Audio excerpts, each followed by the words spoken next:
Main ವಿಚಾರ ಇವತ್ತು ನಮ್ಮ ರಾಜ್ಯದ ಉದ್ಯೋಗದ ಆಕಾಂಕ್ಷಿಗಳಿಗೆ, ನಮ್ಮ ರಾಜ್ಯದ ವಿದ್ಯಾರ್ಥಿಗಳಿಗೆ ನಮ್ಮ ರಾಜಕೀಯ ಪಕ್ಷಗಳು ಎಷ್ಟು ತುಡಿದಿವೆ, ಮಿಡಿದಿವೆ, ಎಷ್ಟು ಸ್ಪಂದಿಸಿವೆ ಅನ್ನೋ ಪ್ರಶ್ನೆ ಆಗಿತ್ತು. ನೀಟ್ ವಿಚಾರ ನಾವು ಅನೇಕ ಬಾರಿ ಡಿಸ್ಕಸ್ ಮಾಡಿದೀವಿ. Coming back to the same topic, Dodderi ಅವರೇ, ಈ ಅಕೌಂಟಬಿಲಿಟಿ ಅಂತ ಹೇಳಿ ಕೇಂದ್ರ ಸರ್ಕಾರವನ್ನ ಪ್ರಶ್ನೆ ಮಾಡಲಾಗ್ತಾ ಇತ್ತು. It's not a one way street ಅಲ್ವಾ? ಯಾವಾಗ್ಲೂ ಕೂಡ ಅಕೌಂಟಬಿಲಿಟಿ ಕೇವಲ ರಾಷ್ಟ್ರೀಯ ಮಟ್ಟದ ಪರೀಕ್ಷೆಗಳಲ್ಲಿ ಕೇಳ್ತೀವಿ, ಹಾಗೆ ನಮ್ಮ ರಾಜ್ಯದ ಪರೀಕ್ಷೆಗಳಲ್ಲಿ ನಾವು ಏನ್ ಬೇಕಾದ್ರೂ ಅನ್ಯಾಯ ಆಗ್ಲಿ ಸುಮ್ಮನೆ ಇರ್ತೀವಿ ಅಂತಂದ್ರೆ ರಾಜ್ಯದ ವಿದ್ಯಾರ್ಥಿಗಳು ದಡ್ರಲ್ಲ, they are also brilliant. KPSC ಅನ್ನೋ ಒಂದು ಈ ಹಗರಣಗಳ ಗಣಿಯಾಗಿರ್ತಕ್ಕಂಥ ಸಂಸ್ಥೆಯನ್ನ ಇಟ್ಕೊಂಡು ಇದನ್ನ ಕ್ಲೀನ್ ಮಾಡಬೇಕಾಗಿರೋ ಡಿ ಕೆ ಶಿವಕುಮಾರ್ ಅವರು ಪ್ರಧಾನಿ ನಿವಾಸದ ಮುಂದೆ ಹೋಗಿ ಕುತ್ಕೊಂಡು ವಿದ್ಯಾರ್ಥಿಗಳಿಗೆ ನ್ಯಾಯ ಬೇಕು ಅಂತ ಕೇಳ್ತಾರೆ ಅಂದ್ರೆ ಈಗ ಕೇಳ್ತಿದ್ದಾರೆ ನಮ್ಮ ರಾಜ್ಯದ ವಿದ್ಯಾರ್ಥಿಗಳು. ಯಾವ ನೈತಿಕತೆ ಇಟ್ಕೊಂಡು ಹೋಗಿ ಪ್ರತಿಭಟನೆ ಮಾಡಿದ್ರಿ ಡಿ ಕೆ ಶಿವಕುಮಾರ್ ಅವರೇ? ಫಸ್ಟ್ ನಿಮ್ಮ ರಾಜ್ಯದಲ್ಲಿ ಏನ್ ನಡೀತಿದೆ ನೋಡಿ ಅಂತ ಹೇಳಿ ನಾನು ಕೇಳ್ತಿರೋದಲ್ಲ ಸರ್, ವಿದ್ಯಾರ್ಥಿಗಳು ಕೇಳ್ತಿರೋದು. ನೋಡಿ ಸ್ಮಿತಾ, ಭೂತದ ಬಾಯಲ್ಲಿ ಭಗವದ್ಗೀತೆ. ವಿದ್ಯಾರ್ಥಿಗಳ ಭೂತಗಳು ಸರ್, ಹುಷಾರಾಗಿ ಮಾತಾಡಿ. ಜೆನ್ಸಿ ನಿಮ್ಮನೆಗೆ ಬಂದ್ಬಿಡುತ್ತೆ ಕಾಕ್ರೋಚ್ಗಳು. ಕಂಟಿನ್ಯೂ ಮಾಡಿ. ಭೂತದ ಬಾಯಲ್ಲಿ ಭಗವದ್ಗೀತೆ ಅನ್ನೋ ರೀತಿ ನಮ್ಮ ಬಿಜೆಪಿ ವಕ್ತಾರ ಮಾತಾಡ್ತಕ್ಕಂಥ ಬಿಜೆಪಿ ನಾಯಕರು ಹೇಳ್ತಾ ಇರ್ತಕ್ಕಂಥದ್ದು ಏನು ಭ್ರಷ್ಟಾಚಾರ ಅಂದ್ರೆ ಭ್ರಷ್ಟಾಚಾರದ ಹೊಸ ಸಂವಿಧಾನವನ್ನೇ ಬರೆದಿದ್ದು ಬಿಜೆಪಿಯವರು. ಭ್ರಷ್ಟಾಚಾರ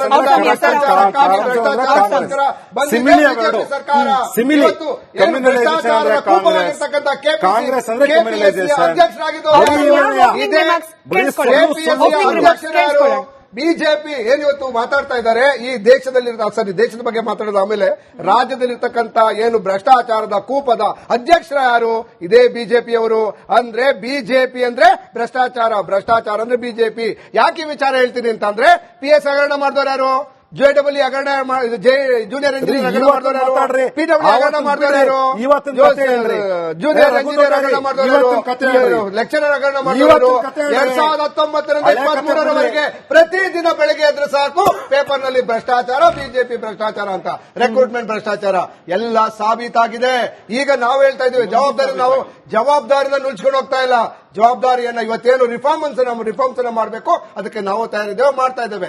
ಈಗ ಒಂದು ಹಗರಣ ಕಳೆದ 3 ವರ್ಷದಲ್ಲಿ 3 ರೆಕ್ರೂಟ್ಮೆಂಟ್ ಅನ್ನು ನಾವು ಇನಿಷಿಯೇಟ್ ಮಾಡಿದ್ದೇವೆ. ಅದು ಕೆಪಿಎಸ್ಸಿ ನಲ್ಲಿ ಮೊದಲನೇದಾಗಿ ಏನು ಹಗರಣ ಅಂತ ಹೇಳ್ತಾ ಇದ್ದಾರೆ. ಹಗರಣಕ್ಕೆ ಒಂದು ಏನು ಪಶುಸಂಗೋಪನಾ ವಿಚಾರಕ್ಕೆ ಏನು ಆಡಿಯೋ ಬಂದಿದೆ, ಅದಕ್ಕೆ coming to that point please.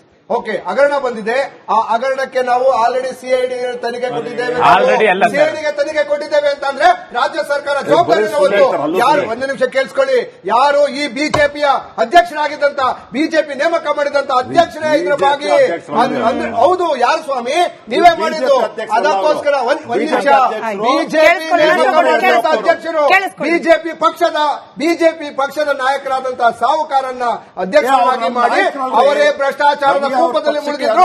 ಅವರನ್ನ ಸಸ್ಪೆಂಡ್ ಮಾಡಿದ್ದೇವೆ.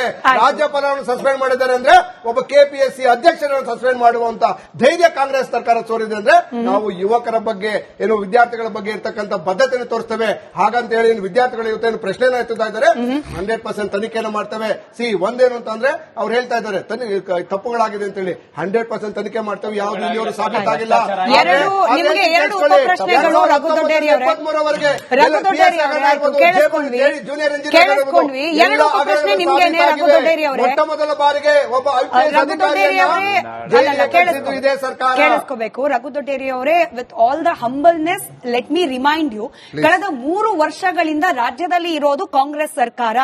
3 ವರ್ಷದಿಂದ ಕೆಪಿಎಸ್ಸಿಗೆ ಒಬ್ಬ ಭ್ರಷ್ಟನನ್ನ ಬಿಜೆಪಿ ಅವರು ಅಪಾಯಿಂಟ್ ಮಾಡಿದ್ದಾರೆ ಅಂತ ಗೊತ್ತಿದ್ದು ಕೂಡ ಈಗಿರುವ ಕಾಂಗ್ರೆಸ್ ಸರ್ಕಾರ ಅವರಿಗೆ ಸಾಕಿ ಸಲಹಿ ಪೋಷಣೆ ಮಾಡಿ ಅಂತ ಹೇಳಿ ಕೇಳಿದವರು ಯಾರು? ಪ್ರಶ್ನೆ 2 ಕೇಳಿಸ್ಕೊಳ್ಳಿ ಸರ್, ಪ್ರಶ್ನೆ 2 ಕೇಳಿಸ್ಕೊಂಬಿಡಿ. ನೀವಂದ್ರಿ PSI ಹಗರಣ ಮತ್ತೊಂದು ಮಗದೊಂದು ಎಲ್ಲವೂ ಸಾಬೀತಾಗಿದೆ.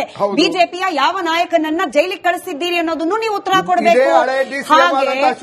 ರಿಲೇಟಿವ್ ಅಲ್ಲ ಸರ್, ಬಿಜೆಪಿ ಅಂತಂದ್ರೆ ಬಿಜೆಪಿ ನಾಯಕರನ್ನ ಕಳಿಸಿಲ್ಲ ನೀವು. ನಾಯಕರನ್ನು ಒಳಗಡೆ ಕಳಿಸಿದ್ದೇವೆ. ಯಾರನ್ನ ಹೆಸರು ಹೇಳಿ ಸರ್? ವಿಜೇಂದ್ರ ಅವ್ರನ್ನ ಕಳಿಸಿದ್ರ ಅಥವಾ ಯಡಿಯೂರಪ್ಪನವ್ರನ್ನ ಕಳಿಸಿದ್ರ? ಪಾಟೀಲ್ ಅವರನ್ನ ಒಳಗಡೆ ಕಳಿಸಿದ್ದೇವೆ.